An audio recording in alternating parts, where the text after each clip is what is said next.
What if there was proof of a god and we atheists just didn't accept it? What if there were certain reasons we didn't accept the proof and it takes an Irish guy to point it out to us? Atheists are apparently uneducated, and we're about to find out why.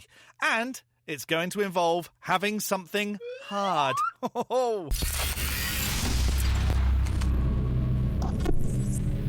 Hello, I'm the Skeptic, the British floating circle that watches people make extraordinary claims, and then I explain why I don't accept what they're saying. There is proof of a god, but I'm too dumb and uneducated to see it. And this guy, an Irish believer, knows exactly why atheists don't accept it. I guess because he knows exactly what every single atheist is thinking, which is very helpful. I need his number so he can help me with dinner plans. His channel seems to be a lot of religious gumph, but my main issue is turning the camera sideways. Come on, bub, it's the 2020s.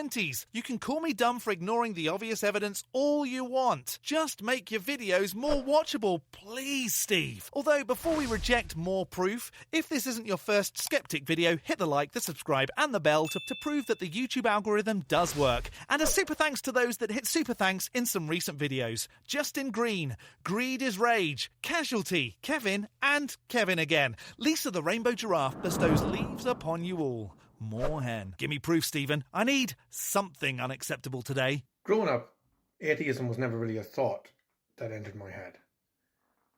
I never really grew up thinking, is God real or isn't he? I never asked those questions. And it's not because I grew up in a religious family or anything. Well, my mum and my dad were religious. Excuse me. And my dad had a choir and that. And certainly there was religion in the home. We were taken to mass up until a certain age. I don't know. That sounds like a religious house if you ask me. And then when I became something like 13, 14, to stop going to mass. I don't know. It wasn't like I woke up one day and said, I can't be bothered going to mass anymore. I just stopped.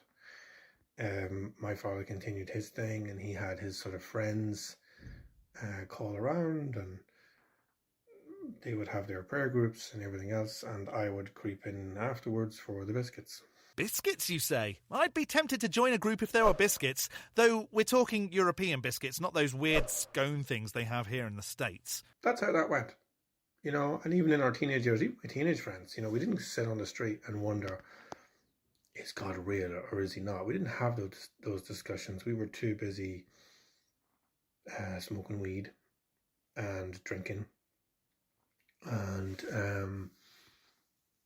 that preoccupied us, getting into all sorts of trouble. What do you want? A medal?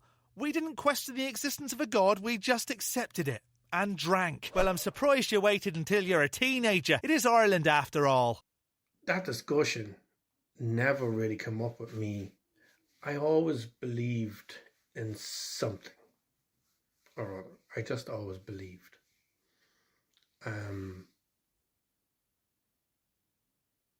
I never thought for a moment that God doesn't exist. And you know, when I did get into that discussion with someone, I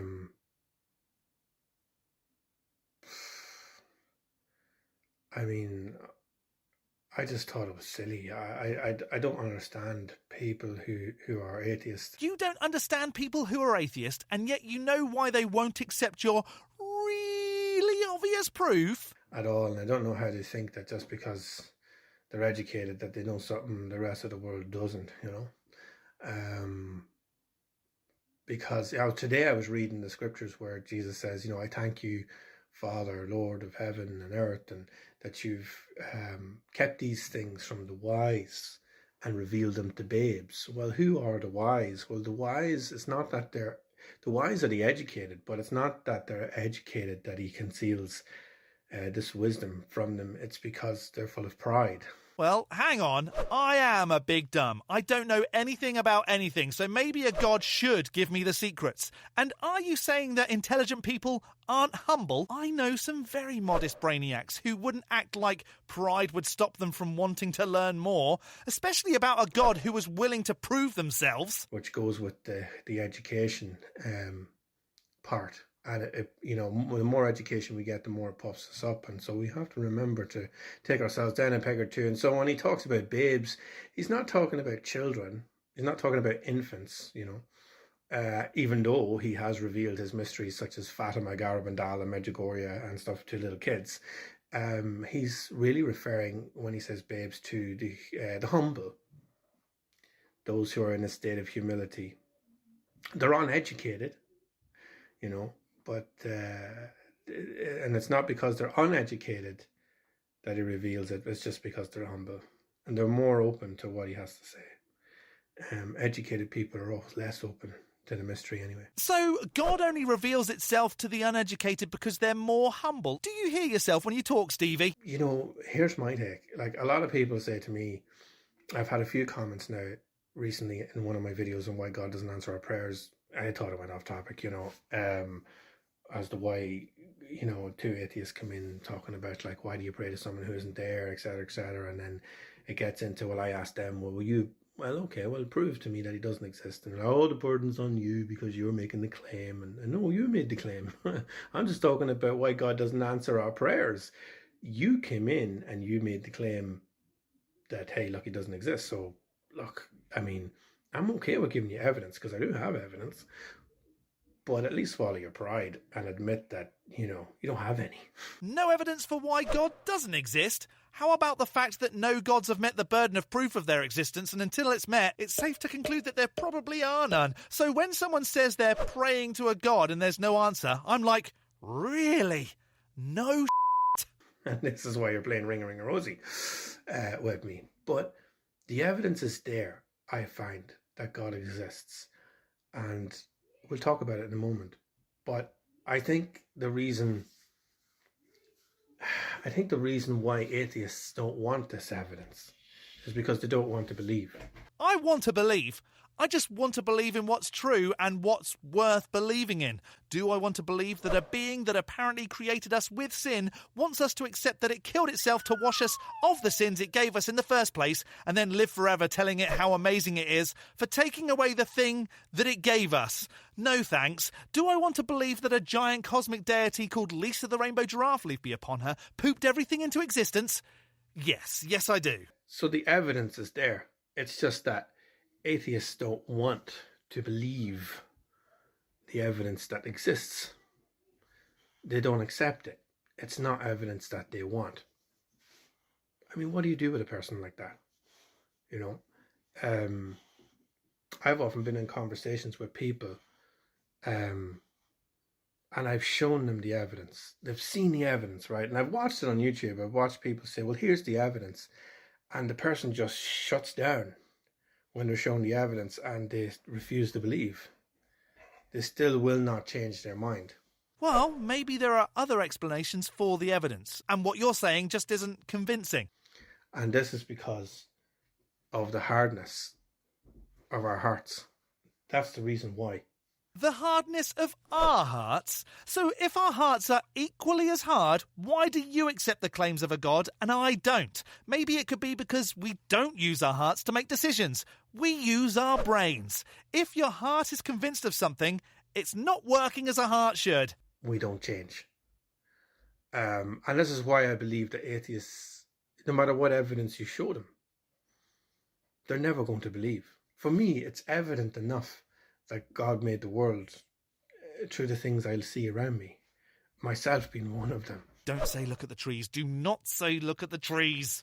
The trees, the sky, the earth, the stars, the moon, the planets. Yeah, he said it. Us, trees, planets. I mean, we know how all three come to be. And why would the God make the Milky Way galaxy consisting of around 400 billion stars, but only make our planet in our solar system around our star habitable? And why pick this galaxy out of the roughly 2 trillion galaxies that we can see in this remote part of the universe for us to be the only galaxy with the only solar system with the only planet that has conditions to live in? Seems a bit ridiculous if you ask me. Mind you, we don't actually know that that's true. To me, that's just self-evident that these things cannot come into being on their own. It requires an intelligent person to make them. Just like the chair I'm swiveling on at the minute, someone made that chair. Someone put it together. He's out there somewhere. I don't know who he is, but he's out there somewhere. However, he who made the world, I know who he is. You know. I'm going to guess it's some Abrahamic god, but what about some of the other religions who conclude that the earth was created, but it was Brahma or Odin or whatever? How do we work out who, if any, is actually correct?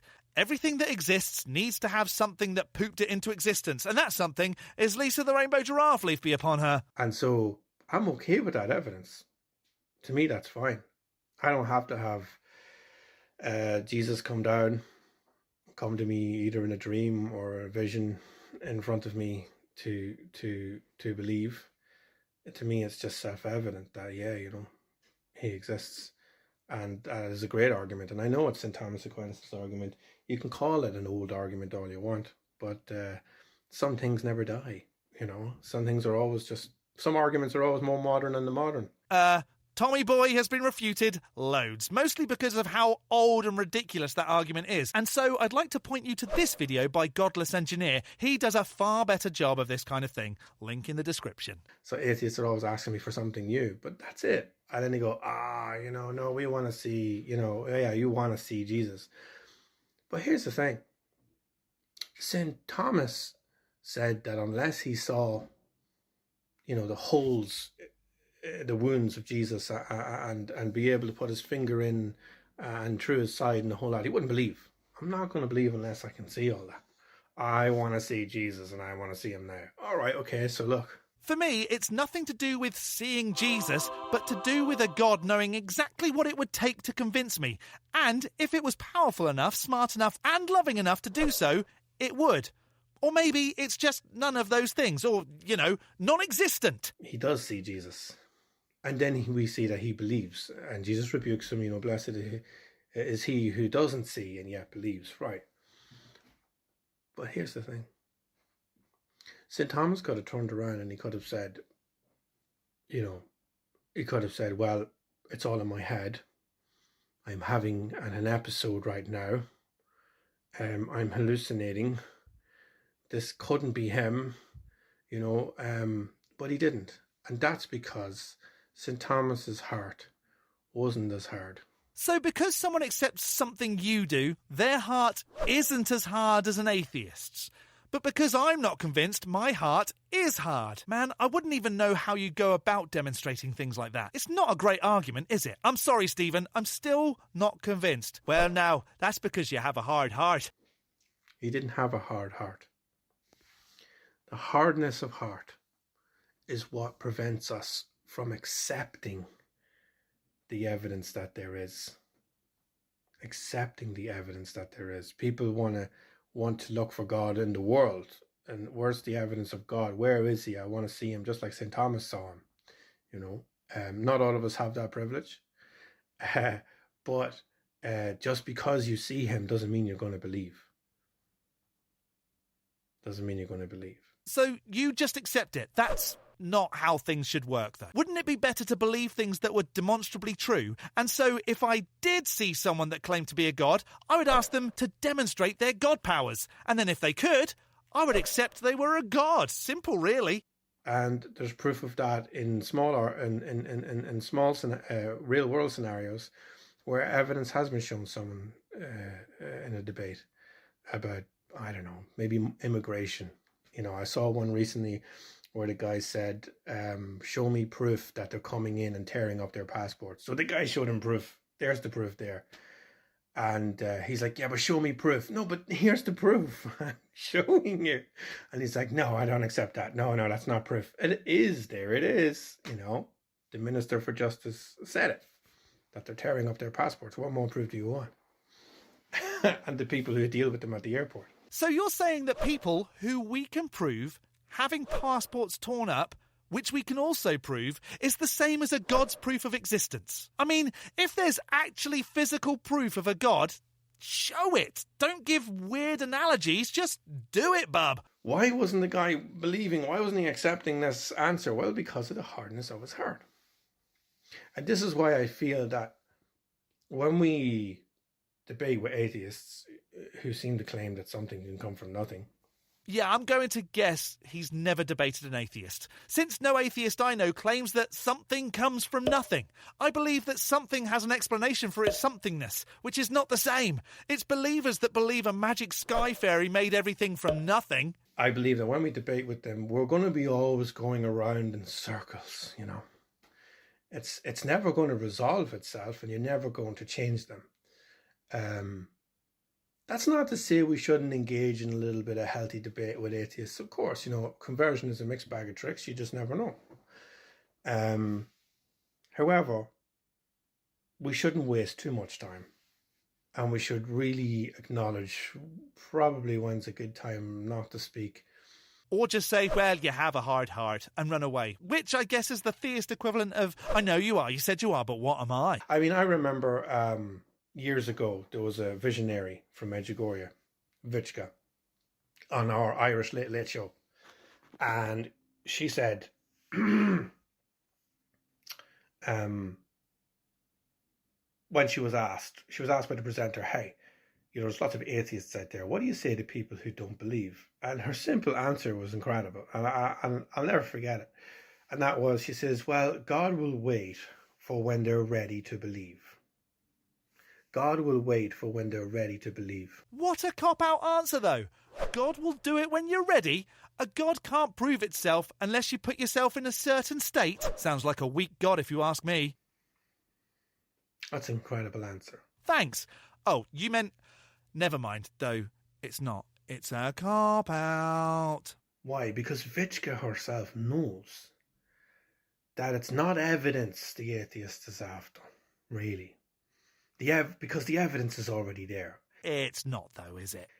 Human beings aren't stupid. Everything is self-evident. The arguments are all there. She knows that it is because of the hardness of their hearts that they don't believe. That it is because they've already made their mind up, right? And it's very difficult to convince a mind that's already made itself up. Maybe for a pathetic little human, but you'd think that a god that created humanses would be able to use its magical godlike powers to convince everyone and anyone that it exists. So I'm starting to think that this god isn't so powerful after all. Who am I kidding? I don't think it exists. And whether you're atheist or Christian, we've all tried with somebody before. We've all met that one person who's just stubborn. Is it you this time? It's you, isn't it? You're the stubborn one that thinks it's hearts that allow you to accept gods and not brains. Because the atheist, it's not about evidence, really. It's about the fact that they don't want to believe. Oh, I guess that's what it is. And because we don't want to believe, it doesn't matter how powerful a god is, not wanting to believe in it is more powerful. Oh, hang on then. I'm more powerful than a god? No way. Bow down to me, mere mortals. Sorry. I don't know what came over me. They're quite content living the life that they live. They're not seeking. They're not, you know, a person who's already made their mind up, they're not looking for anything. So the evidence is there. Who created God? Was another question I got. God is uncreated. Oh, how convenient that all of a sudden everything that exists has to have a cause except for a god. It's just so bloody stupid when you say it out loud. Even the most smartest of physicists know that anything outside space and time is uncreated. Well, I don't know if they'd say that. I think they'd more likely say non-existent, as there's absolutely no way you could ever demonstrate something outside of the observable. You know, God cannot be in the world, running around the world all the time. His presence is here, of course, but he has to be above it. If you're going to be the creator, you have to be above it. You have to be outside it. You have to be running through it. You have to be everywhere at all times. So it's outside of time and space, but inside when it wants to be, but also above it. So if it's within time and space, you can bloody well prove it, mate. Make up your mind. You know, because what is within space and time has a beginning and it has an end. You know, and if God is within space and time, then he has a beginning and he has an end. He's just not worth worshipping. But you said it can come within it. So when it does it start degrading? But all these arguments, all these explanations, they're already there. You just don't need... I mean, I don't even know why I'm making this YouTube video. What's the point, really? I guess you're right. What is the point, other than for you to not understand why atheists don't accept God claims? I guess it's just to say that, you know, to tell these atheists that come on my channel that the evidence is there, but you don't like that evidence. You make these demands. Or that the evidence isn't convincing. All we've learned is that you think atheists have hard hearts and they have the power to out-God a God by not allowing a God to convince atheists of its existence, because they have to want to believe. There is more to this video, but it's more of the same, so rather than go over it some more, I've put the link to his video in the description. But maybe you think he's right and we just don't want to believe because we have a heart hard-on. Let me know in the section below. I'm going to skeptic this as Stephen getting why I don't accept God claims completely wrong. A big thank you to this month's top level ticks on Patreon: Dark Aether Piao, Tamo, The Barely Bearable Atheist, George, Godless Granny, Addy Rockart, The Enixes, Jakari, Elizabeth, Whiskey Tech Fred and Rick, as well as all the $3 base ticks. You can become a supporter on Patreon too at patreon.com/theskeptic. The link is in the description, along with links to all my other socials. Don't forget to hit the like button and subscribe if you haven't already. From me, the Skeptic, stay safe, keep thinking logically and ask questions. Skepticism is the first step towards truth. See you next Saturday.